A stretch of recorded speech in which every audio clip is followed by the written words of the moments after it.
You need to talk to the person. আমি হচ্ছে debug আছে লিডার।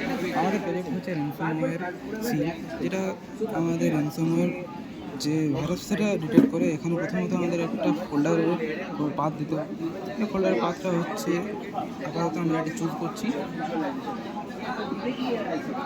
এখানে চুজ করার পরে যখন আমরা স্টার্ট প্রোটেকশন করবো, তাহলে 10টা আমার হানিপট ক্রিয়েট হবে। হানিপটের ভিতরে কী আছে? হানিপটের ভিতরে আছে আমার 10টা এমনি একটা ফাইল, যেটা হচ্ছে একটা ট্র্যাক। যেমন এখানে আছে অ্যাডমিন, পাসওয়ার্ড, এইসব আমরা দিয়ে রাখি।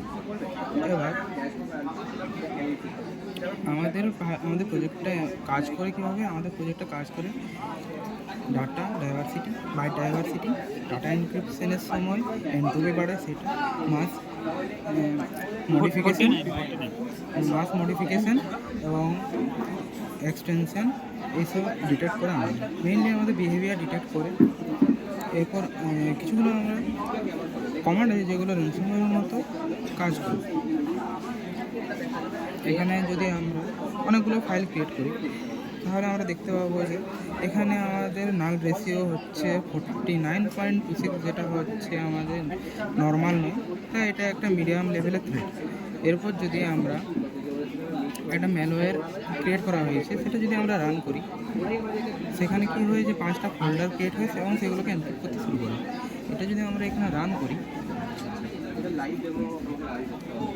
তাহলে কী হবে? যে এটা প্রথম আমাদের যে একটা ফাইল আছে সেটা এনক্রিপ্ট করছে। এনক্রিপ্ট করার পরে আমাদের যে সিস্টেমটা আছে সেটাতে এটা ডিটেক্ট করছে এবং সেই প্রসেসটাকে কিল করে দিচ্ছে। এখানে যদি আমরা যাই, তাহলে দুটো ফাইল এনক্রিপ্ট হয়েছে এবং এখানে প্রসেস কিল দুটো, কারণ কি দুটো প্রসেস হয়েছিল, একটা ফাইল ক্রিয়েট করছিল, একজন এনক্রিপ্ট করছিল, তাই দুটো ফাইলই টার্মিনেট করে দিয়েছে।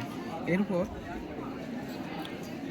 যদি আমরা এখানে দেখি, এখানে 5টা ক্লিন ফাইল এবং 5টা এনক্রিপ্টেড ফাইল আছে।